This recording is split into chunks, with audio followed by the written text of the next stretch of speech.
Mari kita membuka Roma pasal 8 ayat 18 sampai 25.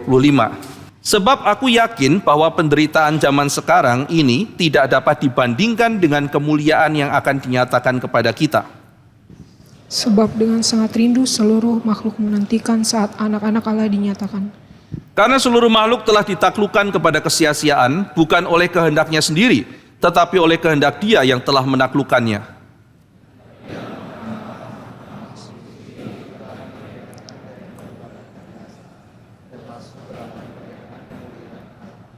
Sebab kita tahu bahwa sampai sekarang segala makhluk sama-sama mengeluh dan sama-sama merasa sakit bersalin. Dan bukan hanya mereka saja, tetapi kita yang telah menerima karunia sulung roh. Kita juga mengeluh dalam hati kita sambil menantikan pengangkatan sebagai anak, yaitu pembebasan tubuh kita. Sebab kita diselamatkan dalam pengharapan, tetapi pengharapan yang dilihat bukan pengharapan lagi. Sebab bagaimana orang masih mengharapkan apa yang dilihatnya? Tetapi jika kita mengharapkan apa yang tidak kita lihat, kita menantikannya dengan tekun. Mari kita berdoa. Bapa dalam surga, kami berdoa kiranya Tuhan boleh memberikan kepada kami anugerah sekali lagi untuk boleh bertumbuh melalui pengertian akan firman. Karena melalui pengertian akan firman-Mu lah ya Tuhan, kami mendapatkan makanan rohani yang memupuk iman kami. Sehingga kami bertumbuh bukan hanya fisik kami, tetapi juga iman kami. Dan biarlah ketika iman kami bertumbuh, kami boleh melihat kemuliaan-Mu lebih dan lebih lagi. Terima kasih ya Tuhan, dalam nama Tuhan Yesus kami berdoa. Amin. Saudara, dalam Roma pasal 5 kita sudah mempelajari pembenaran di dalam iman. Di dalam Adam kita akan binasa, di dalam Kristus kita memperoleh pembenaran. Roma pasal 6 berbicara mengenai kesatuan kita dengan Kristus, union with Christ. Bagaimana kita dipersatukan di dalam Kristus dan menerima segala berkat rohani di dalam Dia. Dan di dalam Roma pasal ke-7 kita menggumulkan mengenai apakah kita masih bisa berdosa. Kalau saya dibenarkan oleh iman, kalau saya sudah bersekutu di dalam tubuh Kristus, apakah saya masih bisa berdosa? Dan di dalam bagian itu digambarkan bagaimana kita meskipun sudah di dalam Kristus tidak menutup kesulitan kita di dalam pergumulan akan dosa. Namun demikian dalam Roma pasal 8 Paulus memberikan penghiburan. Ia berbicara mengenai siapa kita, lalu kemudian berbicara bagaimana kita harus hidup. Siapakah kita? Kita adalah anak-anak Allah. Dan itulah menjadi sesuatu fakta yang menjelaskan bagaimana kita harus hidup. Saudara sekalian, lalu kemudian Paulus menjelaskan bagaimana roh ada di dalam diri kita. Lalu kemudian mengangkat kita sebagai anak Allah. Ini adalah konsep yang indah sekali. Bagaimana kita yang tadinya adalah orang yang binasa menjadi anak Allah. Saudara, apa buktinya? Yesus berkata, kamu bukan anakku, kamu bukan anak Bapak. Kamu mengaku kamu adalah anak Abraham, kamu mengaku kamu anak Bapak, tapi kamu bukan anak Bapak. Kenapa? Yesus mengatakan, kalau kamu adalah anak Bapak, kamu akan kenal siapa aku. Faktanya kamu mau membunuh aku, berarti kamu bukan anak Abraham. Iblis bapak kamu. Jadi di sini kita melihat Yesus mengatakan anak Allah akan mengenal siapa Yesus. Barang siapa anak Allah yang asli, dia tahu Yesus adalah Tuhan. Barang siapa tidak mengenal Yesus, barang siapa tidak percaya pada Yesus, dia bukan anak Allah. Maka dengan demikian saudara, tidak semua orang adalah anak Allah. Kita bisa mengatakan Allah adalah Bapa di dalam pengertian paling umum, bahwa dialah pencipta seluruh umat manusia. Tetapi istilah anak Allah yang khusus hanya bagi mereka yang mendapat anugerah. Dan salah satu ciri dari anak Allah, Yesus mengatakan, kalau kamu anak Bapa, kamu akan mengenal siapa aku. Fakta bahwa kamu mau membunuh aku membuktikan kamu bukan anak Allah. Saudara sekalian, lalu dikatakan bahwa roh itu di dalam diri kita bersaksi bahwa kita adalah anak Allah. Ini adalah kesaksian internal. Kenapa kita bisa yakin kita adalah anak Allah? Kita membuktikan itu bukan dengan berbagai macam cara, tetapi yang paling kuat adalah roh menghibur kita, roh meyakinkan kita bahwa kita adalah anak Allah. Dan roh itu membawa kita berseru, ya Aba, ya Bapa. Saudara sekalian, maka doa adalah anugerah. Kita tidak berhak menghadap Tuhan. Kita tidak berhak berdoa. Yang kita satu-satunya berhak adalah dihukum karena memang kita celaka. Tetapi Tuhan memberikan anugerah. Kita diangkat menjadi anak. Lalu kemudian oleh anugerahnya kita boleh berdoa, saudara. Dan doa kita didengar. Karena doa kita dituntun bukan roh budak, tetapi roh yang membuat kita menyebut dia, ya Aba, ya Bapa. Setiap kali kita berdoa dan saudara menyebut Bapa, wah itu penghiburan luar biasa. Dia Bapakku. Kemarin saya menjelaskan, Bapak mana yang anaknya berteriak hatinya tidak terenyuh? Anak kalau sakit tidak tahan, dia bilang Papa, Papa. Itu papa mama hatinya semua tersayat, saudara. Maka iblis mencoba menggoda kita, memasukkan pikiran jahat. Allah tidak peduli pada kamu, Allah tidak peduli pada teriakanmu. Tetapi Allah sungguh peduli. Allah sangat mengerti. Roh itu menolong kita berseru, ya Aba, ya Bapa. Dan dari kalimat itu, Bapa, kita terhibur. Saya itu anak.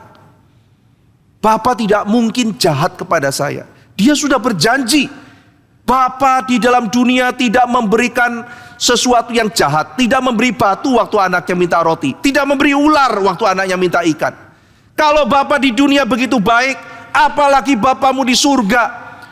Dan Tuhan mengatakan dia memberikan yang terbaik. Dia memberikan roh kepada kita.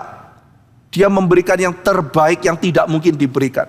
Dan itu membawa kita pada pengertian berikutnya. Kalau kita anak, kita ahli waris. Banyak orang mengatakan, oh karena saya ahli waris, Tuhanku pemilik emas seluruh dunia, Tuhan tolong kasih saya 1 ton saja. Bukan itu maksudnya. Tuhanku adalah pemilik seluruh dunia, kaya raya. Aku juga anak Tuhan, ahli waris, maka aku konglomerat. Bukan begitu. Saudara sekalian, apa yang paling besar yang diwariskan oleh Tuhan kepada kita? Kalau saya anak, maka saya ahli waris. Dan pemberian terbesar apa yang Tuhan berikan kepada kita, yang pasti kita terima? Saudara masih teringat ketika orang Israel dibagi tanah semuanya. Semua dapat, Ruben, Simeon, semuanya dapat. Lalu kemudian sisa satu suku yang tidak dapat, yaitu suku Lewi. Tuhan mengatakan, khususkanlah suku ini bagiku untuk melayani aku. Lalu Tuhan mengatakan, suku Lewi kamu tidak dapat tanah, karena bagianmu adalah aku sendiri. Daud cermat menangkap bagian itu. Lalu dalam Mazmurnya dia mengatakan, God is my portion forever. Orang lain boleh dapat tanah, orang lain boleh dapat harta. Saya mau bagian yang paling baik. Saya mau Engkau ya Tuhan. Seperti seorang putri yang ketika ada seorang pangeran datang bilang, Pangeran minta kuda, kasih kuda. Pangeran minta rumah, kasih rumah. Pangeran minta ternak, kasih ternak. Pangeran minta mutiara, kasih mutiara. Pangeran minta emas, kasih emas. Oh, pangeran yang royal luar biasa. Dia sudah bagi-bagi ke semua wanita. Tapi ada satu putri yang gagah dan mengatakan, Pangeran, aku tidak mau semua itu. Semua pemberianmu itu terlalu kecil. Lah, apa yang kau minta? Yang aku minta adalah dirimu. Mau tidak kamu menikah dengan aku? Ini adalah seorang putri yang tahu apa yang terbaik. Maka Tuhan bukan sekedar memberikan kepada kita emas. Tuhan bukan sekedar memberikan kepada kita kenyamanan. Tuhan memberikan kepada kita dirinya sendiri. Apa yang tidak akan kita terima kalau Tuhan memberikan dirinya sendiri? Kita adalah ahli waris. Kita adalah pewaris kerajaan Allah. Saudara sekalian, dan di situ dikatakan kalau engkau dipersatukan dalam Kristus, engkau anak Allah, maka engkau akan makin mirip Kristus. Mirip Kristus, saudara. Dan mirip Kristus dalam hal apa? Kristus berperang. Menjadi anak Allah bukan santai-santai. Kristus adalah berperang. Lalu kemudian ketika berperang, maka Kristus juga menderita. Kristus berperang, dia menderita, tetapi setelah itu dia mendapat kemuliaan. Maka dengan demikian, Barang siapa yang adalah anak Allah juga akan mendapatkan pola ini. Maka kalau kita anak Allah yang asli, kita akan melewati penderitaan. Tetapi karena kita anak Allah yang asli, maka kita juga akan mendapatkan kemuliaan. Maka pola Kristus menjadi pola kita. Karena kita adalah anak-anak Allah. Saudara sekalian, pola besar ini bukan berarti hidup super kelam. Oh, kalau begitu hidupku akan susahnya luar biasa. Baru nanti bahagia. Kalau gitu saya akan susah setiap hari susah. Apakah seperti itu, saudara? Saudara, bukankah sepanjang jalan salib ini Tuhan juga menaruh banyak bunga di sekitar kita? Ibaratnya kita menyadari itu ada satu pola besar. Bahwa seperti Kristus menderita dan dimuliakan, kita juga akan demikian. Kita akan melewati jalan sengsara, tetapi kita akan mendapat kemuliaan. Tetapi jangan lupa, saudara, sepanjang jalan itu akan penuh bunga. Ada senyuman, ada pelukan, ada tepukan, ada canda, ada tawa, ada makanan, Tuhan menyediakan minuman, ada kebudayaan, dan hal-hal lain. Dan semuanya itu adalah cicipan awal. Cicipan awal, saudara.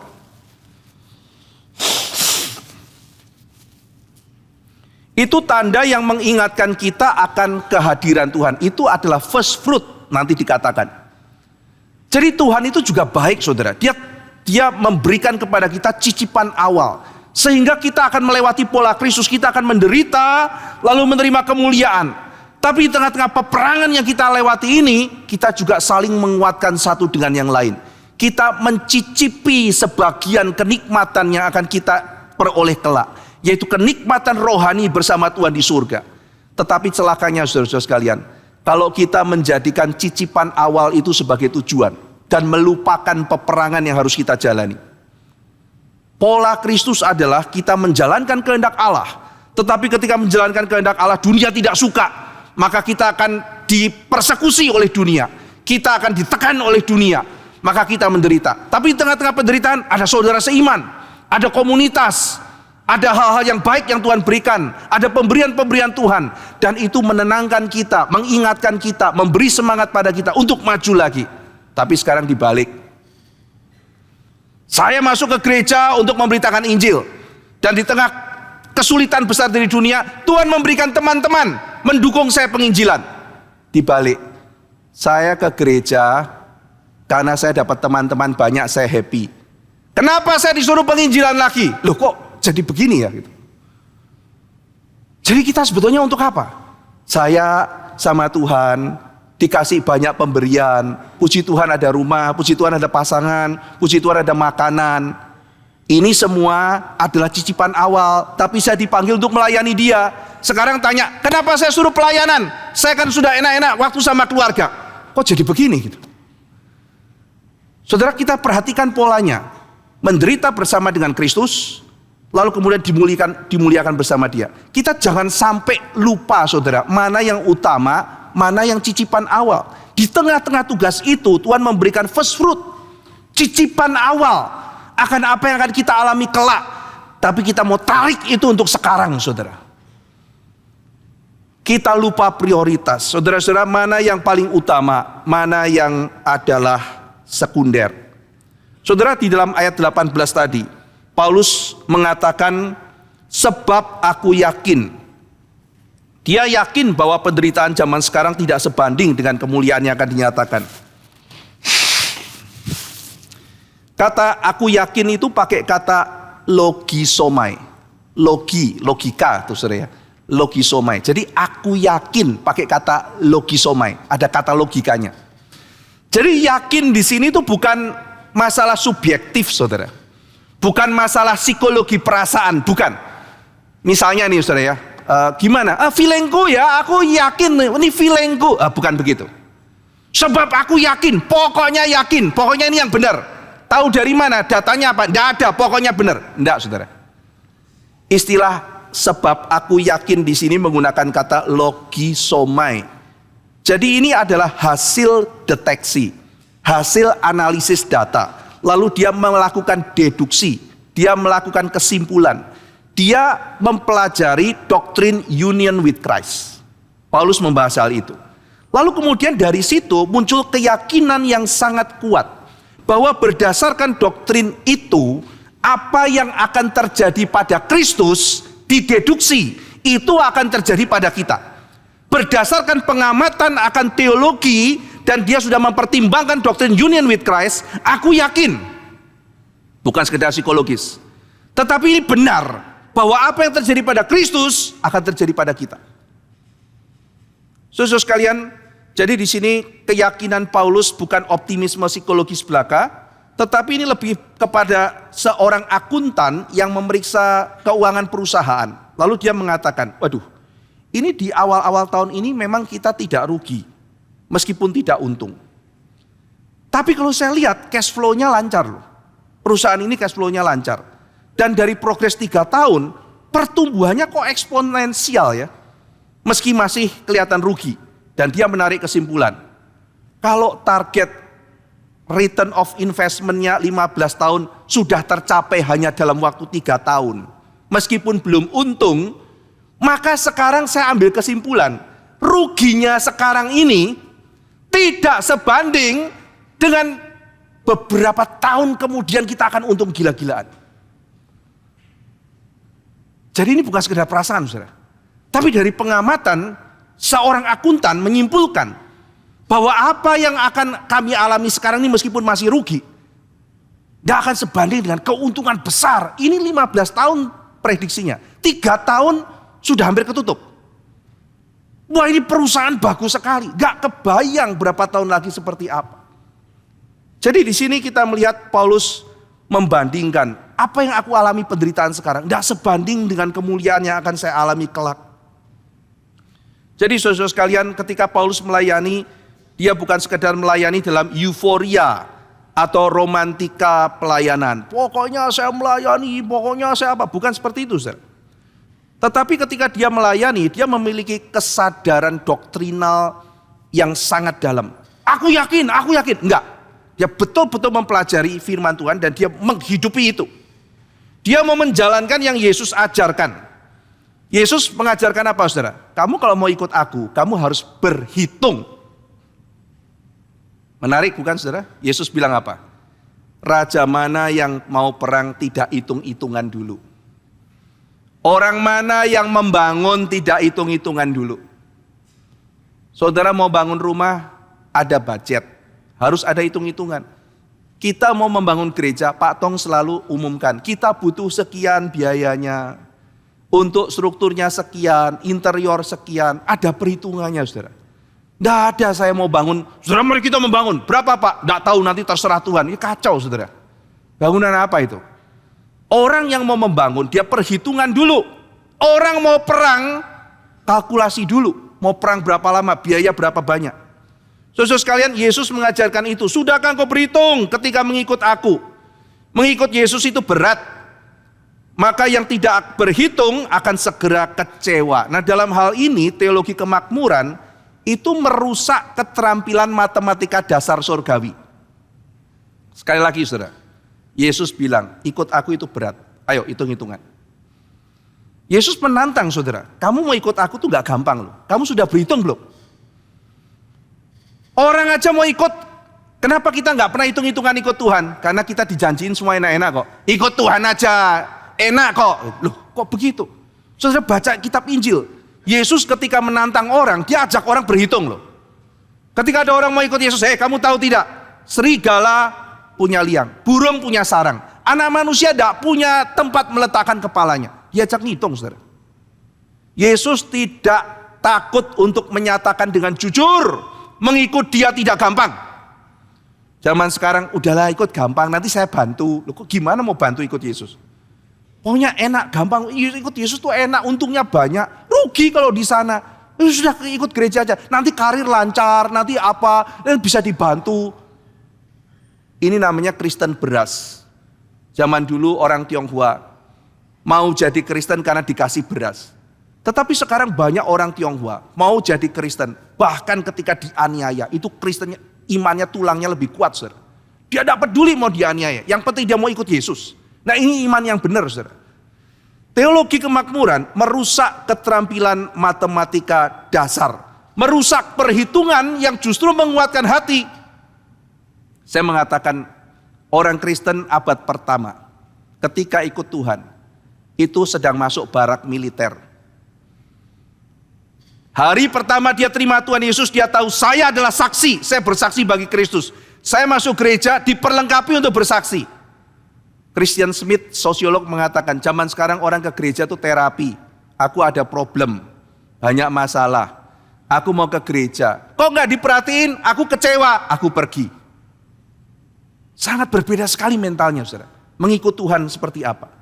Maka teologi kemakmuran itu membuat orang gampang kecewa, membuat orang gampang hancur, menarik cepat-cepat surga suruh turun ke bumi. Maka teologi kemakmuran mematikan produktivitas, mematikan semangat juang, menghancurkan komitmen dan militansi orang Kristen. Fokusnya bukan pada penginjilan, fokusnya bukan pada pelayanan, pada kesetiaan, tetapi pada harta, kuasa, kesenangan, dan hal-hal yang instan. Tuhan bukan jadi tujuan, tetapi Tuhan menjadi sarana untuk mengakomodasi keserakahan kita. Saudara sekalian, maka hitung penderitaan membuat kita tidak kaget. Ya Tuhan, ikut Engkau itu memang tidak gampang. Kita dipersiapkan hati kita. Tetapi ketika kita menghitung kemuliaan, kita dikuatkan. Nah, ini dua hal yang penting. Kita menghitung kesulitan, kita dipersiapkan.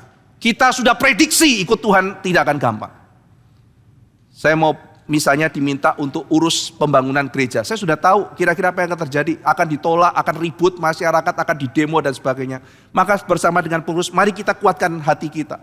Mari kita siapkan hati kita menghadapi kesulitan peperangan panjang ke depan. Nggak tahu kita diapakan, dihina, direndahkan, diapa. Kita sudah harus siap. Dicaci maki, disalah ngerti, difitnah, kita sudah harus siap. Tetapi ketika kita mengingat kemuliaan, itu menjadikan kita kuat menghadapi apapun. Saudara nggak mau susah, nggak usah pelayanan. Nggak usah kerja apa-apa untuk Tuhan. Saudara nggak akan ada terlalu banyak kesulitan. Cukup menghadapi kesulitan hidup saja. Sudah kesulitan hidup ditambah kesulitan pelayanan. Tetapi ketika kita sudah berhitung, kita tahu masuk pelayanan ini tidak gampang. Aku disalah mengerti. Iya, kalau nggak mau disalah mengerti nggak usah ketemu orang. Nggak ada yang salah mengerti. Aku dijadikan bahan gosip. Iya, kenapa? Karena saudara jadi pemimpin. Tetapi tahukah saudara bahwa makin banyak yang dikerjakan, makin banyak kesempatan menjadi berkat. Saudara sekalian, itu ayat yang mengatakan Mazmur 126. Kalau kamu menabur dengan air mata, kamu akan menuai dengan sukacita. Nanti saya akan banyak mengeksposisi ayat itu. Siapa yang menabur dengan air mata, dia akan menuai dengan sukacita. Maka yang tidak menabur dengan air mata nggak akan menuai, saudara. Saudara mau menuai banyak, saudara harus menabur banyak dan menaburnya dengan air mata, kata kitab Mazmur. Dan yang menarik adalah ketika pemazmur berdoa pada Tuhan, do it again Lord, do it again. Dia berteriak, Tuhan kau pernah membuat kebangunan di masa lalu, kenapa sekarang tidak ada kebangunan? Oh Tuhan, nyatakan kebangunanmu sekali lagi. Lihatlah daerah Negev yang seperti padang gurun, buat seperti padang yang penuh dengan rumput, bunga-bunga tumbuhkan di situ. Do it again Lord. Dia berdoa kepada Tuhan dan dia mengatakan, saya akan maju dengan air mata. Wah, itu menarik sekali, saudara. Air mata iya, nangis iya, tapi maju. Bukan saya akan lari karena air mata, saya akan ngambek karena air mata, saya akan diam karena air mata. Bukan, saya akan maju dengan menangis. Saya merenungkan ayat itu, saudara. Menangis, ya berat, saudara. Kadang-kadang melayani itu berat. Berapa banyak air mata harus kita cucurkan, disalah mengerti, difitnah. Saya pernah cerita, bukan saudara, saya difitnah konyol sekali. Difitnah yang sakit hati saya, saudara. Difitnah ambil uang kas persekutuan sekolah. Waduh, gitu ya. Terus saya tanya, saya difitnah, uang kas kita berapa sih? Dibuka saya bendahara, 6 juta Pak Ivan. Waduh, saya dibilang nyolong duit 6 juta. Mending kalau nyolong duitnya berapa gitu, 6 juta pula itu, aduh bener-bener. Terus saya bilang, gimana ya? Udah Pak Ivan, saya ngadepin aja. Dia ngadep kepala sekolah persekutuan. Lalu kemudian dia cerita, Ibu, kepala sekolah Pak Ivan enggak nyolong gitu. Oh, dia mencuri. Kenapa Ibu bilang dia mencuri? Karena saya minta laporan keuangannya enggak dikasih. Berarti dia tutup-tutupi. Bukan begitu. Dia mau lihat laporan keuangan karena mau diambil uangnya. Lah itu kan uang persembahan persekutuan, enggak boleh untuk pentas seni gitu. Anak-anak kasih persembahan kan untuk kegiatan gereja, untuk kegiatan persekutuan. Mau dipakai untuk pentas seni, saya enggak kasih. Dibilang korupsi. Wah, sakit hati. Kalau gitu apa ya? Enggak usah pelayanan di persekutuan. Ya enggak begitu. Anak-anak jawab, Bu, Pak Ivan tidak korupsi. Kenapa kamu bisa yakin Pak Ivan tidak korupsi? Yakin, Bu. Karena ini uang kas kita 6 juta. 3 juta persembahannya dia. 3 juta kita semua kasih persembahan. Masa dia colong duitnya sendiri gitu. Iya kan saudara, aduh bener-bener sakit hati gitu. Saya dibilang ambil uang, udah persembahan paling banyak. Lalu kemudian mendorong anak untuk memberi. Anak masih SMA, berapa persembahan saudara? Dia persembahan mungkin 5.000, 2.000 gitu kan. Kapan ngumpulnya? Jadi saya kasih dorongan untuk mereka memberikan persembahan. Nih saya juga kasih. Mereka akhirnya memberikan persembahan, dikumpulkan. Itu untuk retret, untuk apa segala macam gitu. Lalu dibilang ambil uang kas persekutuan. Waduh itu sakit saudara. Nah kadang-kadang di dalam pelayanan saudara, kita bisa menjumpai hal-hal semacam itu. Apakah saudara sudah kalkulasi ketika kita sudah mengetahui menolong orang? Saudara, nolong orang ya. Ada orang ditolong, dikasih setiap itu. Saya pernah tolong orang sekolah saudara. Dari kekurangan saya, menolong orang. Supaya orang itu bisa sekolah. Saudara tahu apa responnya dia? Iya. Kenapa Pak Ivan kasih uang saya sekolah dengan memperbudak saya? Loh, memperbudak apa? Saya disuruh ngelesin 1 minggu 2 kali. Lah, supaya saya tidak sekedar memberikan kepada kamu uang, tapi ketika kamu ngelesi orang, saya memberikan uang, itu kamu bekerja. Saya tidak butuh les-lesan, saya carikan kamu orang, ya supaya kamu bisa diterima kerja dan kemudian kamu menerima upah. Upahnya kerjanya sedikit, upahnya banyak. Itu justru melatih kamu. Ya, ada satu anak nggak bisa datang retret. Saya bilang, saya bayar kamu uang retret. Tapi ngapain kamu ya? Nggak boleh nganggur. Ini kan prinsip saudara. Oke, kamu ke perpus, sampulin buku. Saya bayar uang retret kamu. Dibilang saya memperbudak anak saudara. Kalau nolong ya nolong, kasih duitnya, jangan suruh saya kerja. Wah, anak kurang ajar gitu. Tapi saudara sudah ekspektasi atau belum ya? Bahwa bahkan ketika kita berbuat kebaikan pun, dunia mungkin memperlakukan kita dengan tidak baik. Kalau itu sudah jadi ekspektasi kita, saudara nggak akan kecewa. Saudara nggak akan mengatakan, mulai hari ini saya tidak akan menolong lagi. Tidak. Tapi saya hanya mengatakan begini, nolong itu ada orang yang bisa ditolong, ada yang tidak tahu terima kasih. Pelajarannya adalah, mari kita lebih seleksi dalam menolong. Bukan jangan menolong. Jangan naif dalam menolong. Kita harus memperhatikan sikap orang. Ada orang yang betul-betul tidak bisa ditolong. Ada orang yang tidak pernah minta tapi perlu pertolongan. Itu harus kita perhatikan. Dengan demikian tidak berhenti menolong, tidak menjadi sakit hati, maju dengan menangis. Saudara sekalian, kita menghitung penderitaan tidak kaget. Menghitung kemuliaan kita dikuatkan. Reaksinya adalah bertekun, semangat, berjuang, dan berharap menghadapi kesulitan. Inilah pola atau pattern from suffering to glory. Karena kita adalah seperti Kristus.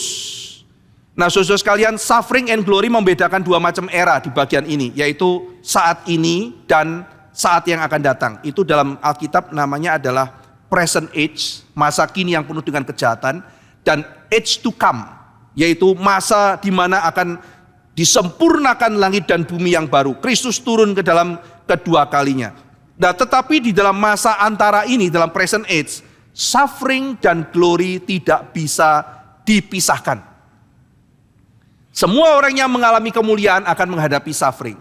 Tetapi tidak bisa dikomparasikan. Sekali lagi saudara, tidak bisa dipisahkan. Ya, di mana ada suffering, pasti nanti akan ada glory. Dan di mana ada glory kita harus lewat suffering.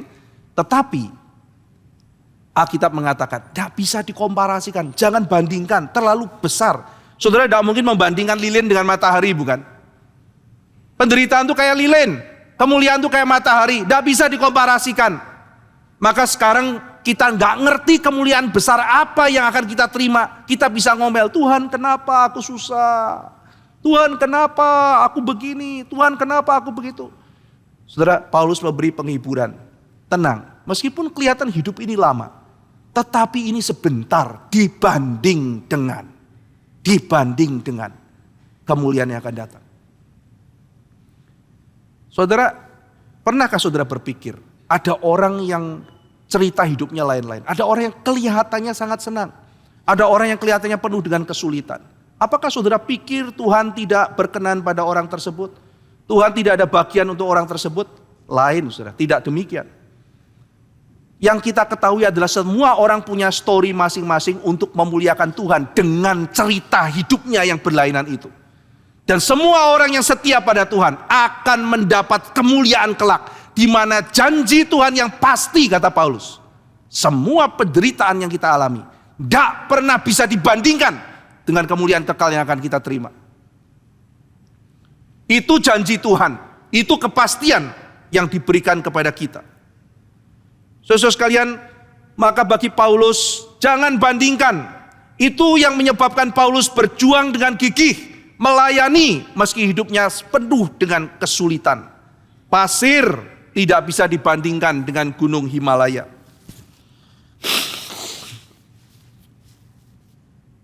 Sayangnya ambisi kita kurang besar. Kadang-kadang kita merasa ambisi kita terlalu besar. Tapi kadang-kadang tidak. C.S. Lewis mengatakan manusia itu ambisinya kecil.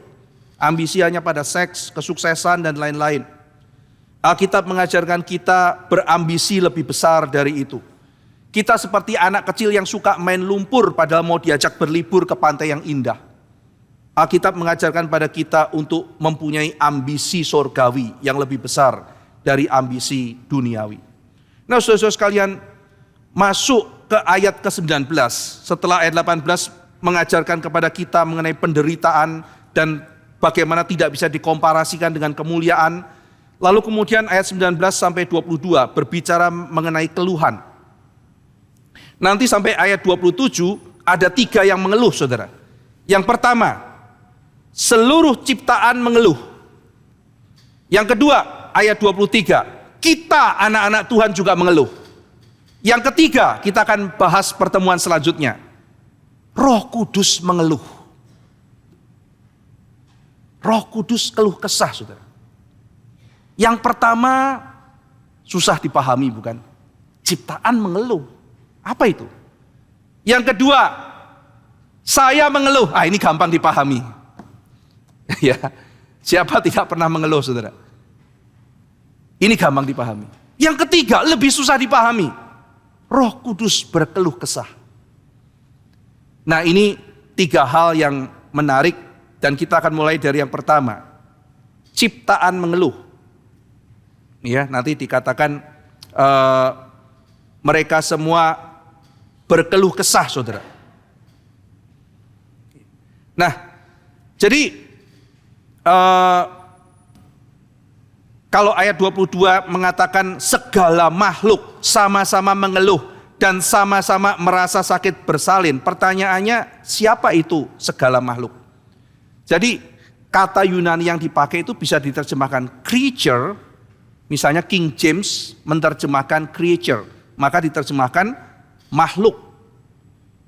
Tetapi kalau saudara melihat terjemahan ESV misalnya, di situ diterjemahkan creation, bukan creature. Nah, ada konotasi kalau makhluk itu kan hidup ya saudara. Tapi kalau creation itu bisa ciptaan-ciptaan non makhluk hidup. Misalnya batu, lalu kemudian sungai, itu creation juga. Tapi kalau creature itu kayak ikan, kayak manusia, itu lebih ke makhluk. Nah, Saudara, meskipun dua-dua terjemahan benar, tetapi nanti kita lihat secara konteks sebetulnya lebih tepat ciptaan atau makhluk. Kita akan cari tahu dulu siapa sebetulnya yang mengeluh di sini. Yang pertama, saudara, kemungkinan pertama, mungkinkah makhluk atau ciptaan ini adalah malaikat? Tapi kalau kita pikir-pikir, malaikat mengeluh karena ditaklukkan pada kesia-siaan. Enggak tuh, malaikat tidak pernah berdosa, tidak pernah ditaklukkan pada kesia-siaan, tidak pernah diikat oleh kebinasaan, jadi pasti bukan malaikat. Yang kedua, setan ini cocok kan? Setan itu sia-sia, terikat, binasa, lalu kemudian dia akan mengeluh dan menderita. Cocok nih setan ini. Tapi dikatakan mereka mengeluh dalam pengharapan menantikan Kristus datang.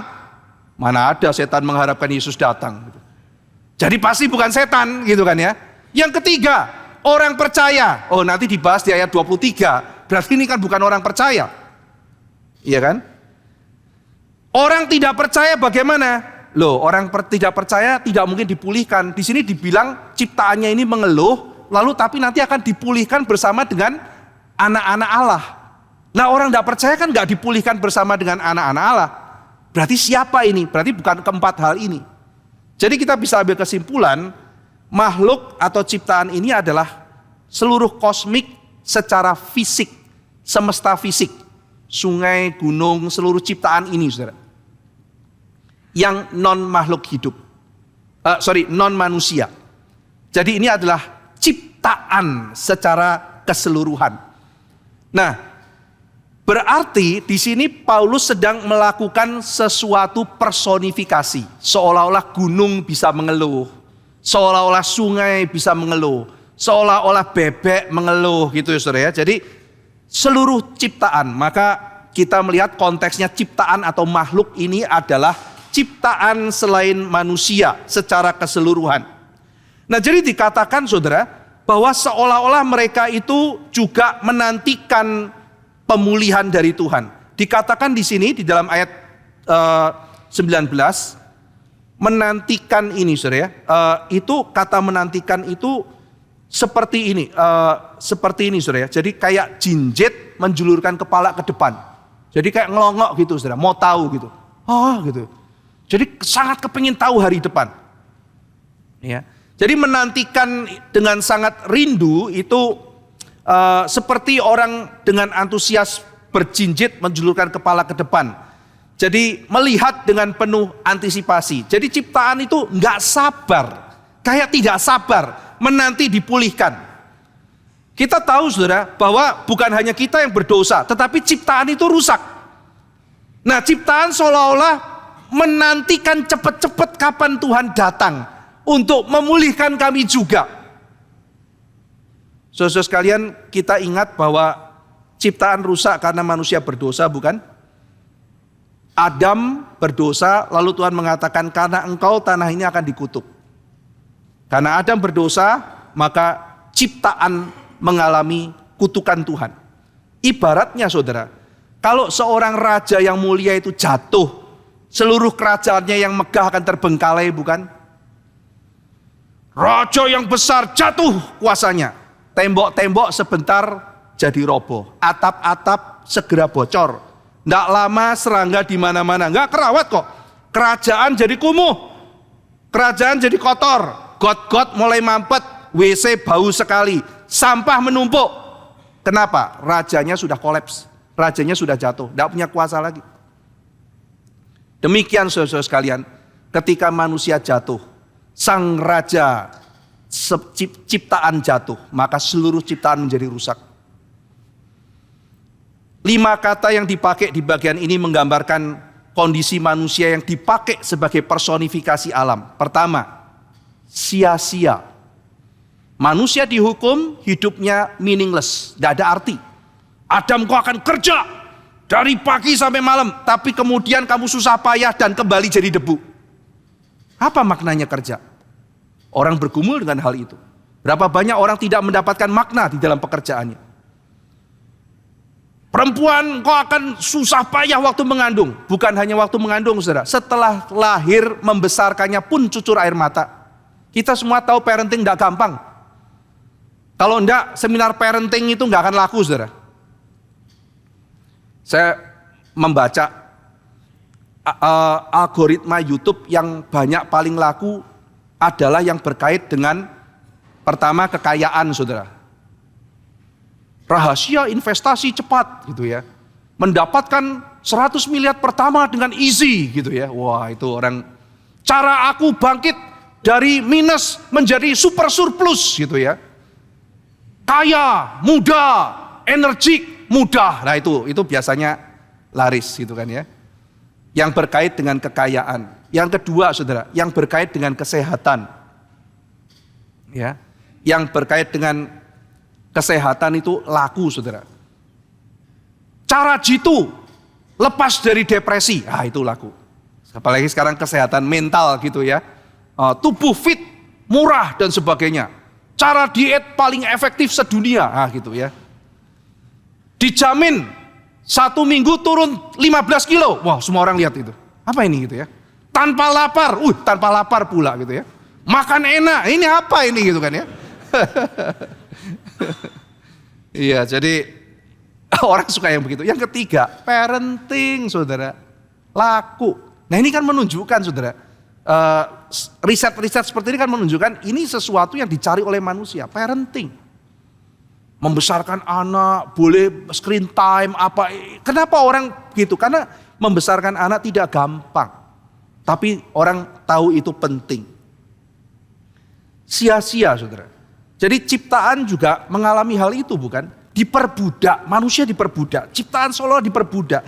Diperbudak untuk binasa, manusia binasa. Alam juga decaying. Manusia menderita, seolah-olah ciptaan juga menderita. Polusi di mana-mana. Ya kan? Kadang-kadang kalau lihat ikan paus megap-megap, sudah. Nafas juga susah, kenapa? Karena polusi di laut. Keluar megap-megap cari nafas. Mereka juga menderita. Mereka seolah-olah mengeluh, tolong gitu, saudara. Plastiknya di mana-mana gitu ya. Oli di mana-mana dan sebagainya. Reaktor nuklir mencemari air dan sebagainya. Ciptaan itu jatuh dalam kesia-siaan, ditaklukkan pada kesia-siaan. Saudara sekalian, kita melihat kekosongan, ketiadaan makna, diikat oleh kerusakan. Kita melihat, saudara sekalian, dunia tidak mencapai tujuan Allah. Dunia tidak stabil dan tidak fit dengan manusia. Ketika manusia tidak fit dengan Tuhan, alam tidak fit dengan kita. Kita tidak mencapai sasaran, alam tidak mencapai sasaran. Loh, harusnya musim hujan kok kemarau. Loh, harusnya kemarau kok hujan. Ini alam apa-apaan kok kacau kayak begini. Cuaca tidak menentu, tidak seharusnya. Dunia tidak memuaskan, bukan, sehingga kita mencari pada teknologi. Besok saya membawakan seminar di Petra mengenai bagaimana keindahan semesta membawa pada Tuhan. Saya akan menantang dengan pertanyaan begini. Ketika engkau pergi, kok orang Surabaya sama Jakarta kan sampai. Ketika engkau pergi melihat got yang mampet, keindahan alam apa itu? Ketika engkau melihat jalan macet, polusi udara di mana-mana, panas di mana-mana, orang klakson teriak-teriak, rumah kumuh, ada orang tidur di pinggir jalan. Apakah itu semua menunjuk kepada Tuhan? Di mana keindahan? Keindahan itu apa? Apakah saya bisa melihat keindahan di situ? Yang kita lihat apa, saudara? Semesta mengeluh. Ciptaan mengeluh karena tidak mencapai sasarannya. Kita tidak puas, bukan, dengan sekitar kita, sehingga kita larut kepada teknologi. Dunia tidak sampai pada tujuannya. Dunia ini binasa, hewan punah. Nah, sudah punah, saudara masih suka mengkonsumsi hewan langka. Dosa loh, saudara. Kita harus memelihara bumi. Ya, banyak orang, saya bukan anti restoran-restoran, tapi saya harus bicara. Saudara tahu hisit ya, itu sirip ikan hiu itu loh. Saya baca satu artikel, kira-kira hampir 50% itu habis. Dan sebentar lagi mungkin bisa punah. Kenapa? Karena dikonsumsi, dipotong ikannya, dilempar Kepak, mati, cuma diambil siripnya. Nah, celakanya kalau misalnya saudara-saudara sekalian, ada ikan bandeng, saudara bisa ternak. Di sini saya jarang lihat ternak hiu loh, saudara. Dengar-dengar katanya kemarin jadi makanan MBG ya, gitu. Waduh, saya nggak tahu. Itu kan nggak baik untuk dikonsumsi, setahu saya ya. Kalau bukan makanan manusia seharusnya kan gitu ya, yang lazim gitu. Nah jadi itu binatang yang cukup langka. Jadi sebaiknya kita juga berbagian dalam melestarikan, saudara. Ada telur penyu atau telur apa itu, saudara, yang di daerah tertentu tuh saudara bisa beli di pinggir jalan. Tapi saya melihat video bagaimana penyu itu ya, saudara, mereka tuh berjalan menuju ke laut, itu persentase yang sampai ke situ terlalu sedikit. Sudah sedikit diambilin telurnya, dimakanin sama kita. Kita termasuk adalah penghancur ekosistem. Jadi kalau saudara lihat memang langka ya sudahlah, jangan dimakan gitu. Kadang-kadang itu tantangan tersendiri, saudara. Orang datang, mau nggak kamu daging gajah? Wah, kita keren gitu ya makan gajah gitu. Tapi kalau itu dilindungi, itu langka dan sebagainya. Apalagi kita sudah tahu itu makin punah, mau punah. Bukan dengan demi dalih karena itu saya spesial bisa menyantap. Justru kita mesti pikir, kita sebagai anak Tuhan, tidak bisa pelihara, setidaknya tidak berbagian di dalam membinasakan. Ada banyak makanan yang lain, boleh kok makan lele, saudara, boleh. Mujair boleh, ya kan? Yang lain masih banyak kok. Kenapa kita mesti santap harimau, ya kan? Monyet, ya, lalu apalagi sih yang yaitu tadi hisit dan sebagainya, makanan-makanan yang kita tahu itu akan punah. Kita harus menjaga kelestarian dunia ini, saudara.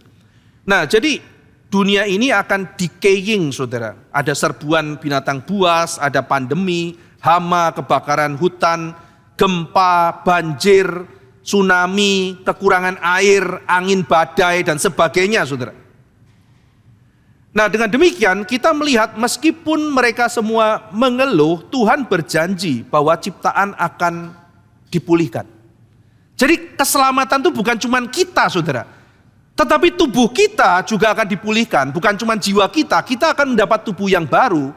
Dan saat itu ciptaan itu menantikan Yesus datang. Kenapa? Yang dinantikan ciptaan apa, saudara? Mereka menantikan kemuliaan. Apa itu? Yesus datang. Karena Yesus sumber kemuliaan. Begitu Yesus datang, kita akan memancarkan kemuliaan Yesus.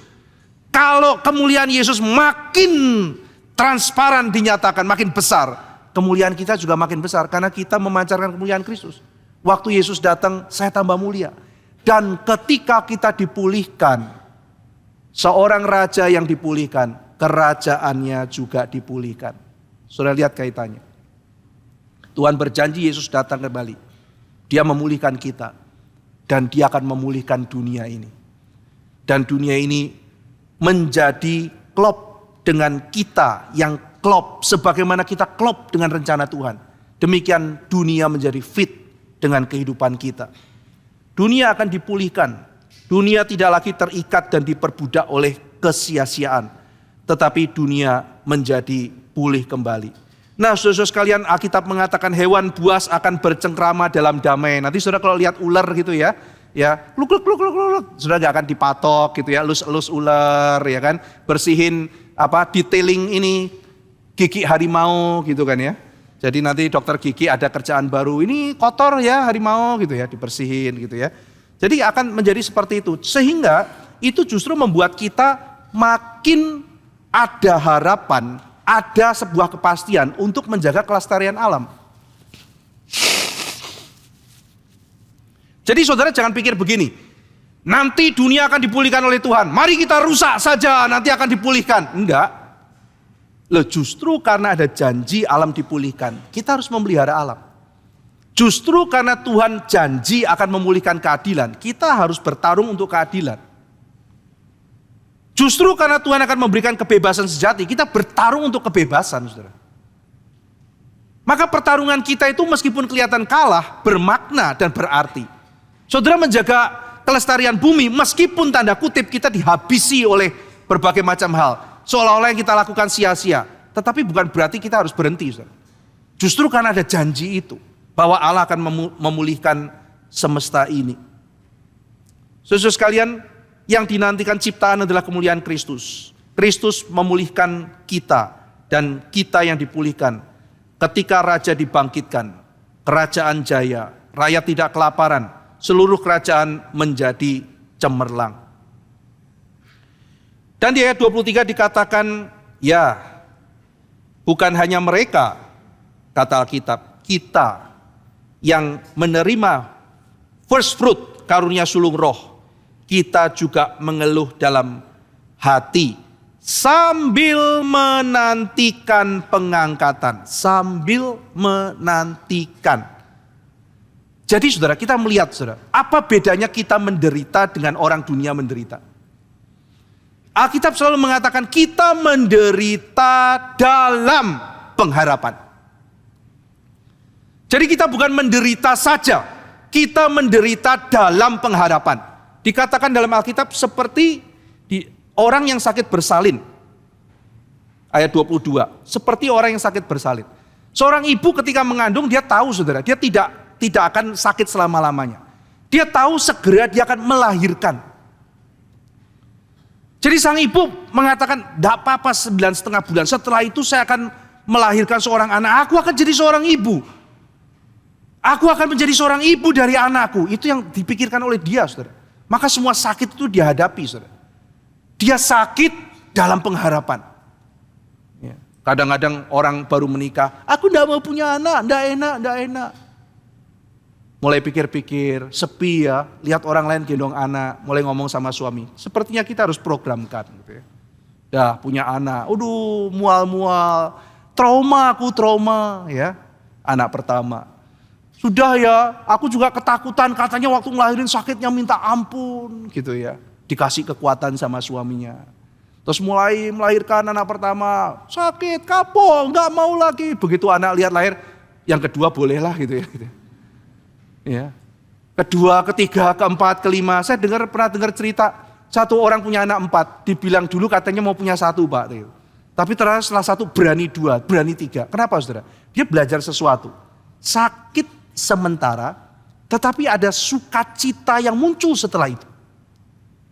Ini yang Paulus katakan, orang Kristen itu menderita tapi berharap. Dan itu tidak boleh hilang saudara. Mari kita bayangkan seorang anak. Anak itu lumpuh. Bertahun-tahun tidak bisa jalan. Ototnya lemah semua. Lalu dokter mengatakan, nak, saya akan operasi kamu. Operasi cukup melelahkan. Dan setelah itu 2 minggu kamu akan sangat kesakitan. Sangat kesakitan. Tetapi lepas 2 minggu, kamu akan mulai pulih. Kamu akan sehat. Kakimu akan kuat kembali. Kamu berjalan, berlari, kamu bisa beraktivitas, otot-ototmu akan kuat. Sekarang kamu angkat tangan pun gak bisa, tapi nanti kalau kamu melatih, kamu bisa angkat besi bahkan. Anak itu ketakutan, dia ketakutan, saudara. Tetapi dia melihat ada pengharapan. Maka kemudian di tengah-tengah itu dia mengatakan, dok, operasi saya. Operasi berjalan, mendekati operasi itu dia makin ketakutan. Dan disitulah papanya hadir. Nah ini nanti ayat 26-27, kita gak bahas hari ini. Roh Kudus berdoa dengan keluh kesah dan kalimat yang kita pun tidak mengerti. Mendoakan kita. Seperti seorang ayah yang pegang tangan anaknya. Nah, kamu tidak sendirian. Papa di sini.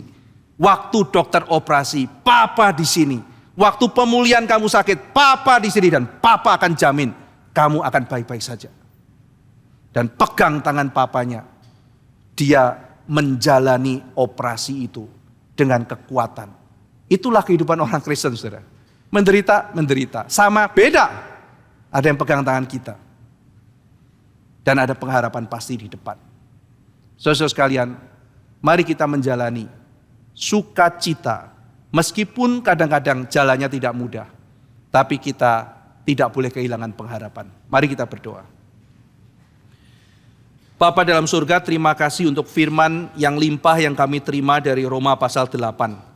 Ketika kami membaca bagaimana dosa juga menjatuhkan seluruh ciptaan. tetapi sebagaimana kami dipulihkan, dunia juga akan dipulihkan oleh Tuhan. Sebagaimana kemuliaan Kristus akan mengangkat kemuliaan kami, demikian Tuhan juga akan memulihkan dunia yang sudah jatuh ini, menjadi dunia yang baru, menjadi dunia yang indah, yang nyaman untuk ditinggali. Terima kasih untuk berita sukacita ini ya Tuhan, dan kemuliaan kelak yang akan kami terima. Dalam nama Tuhan Yesus Kristus kami berdoa. Amin.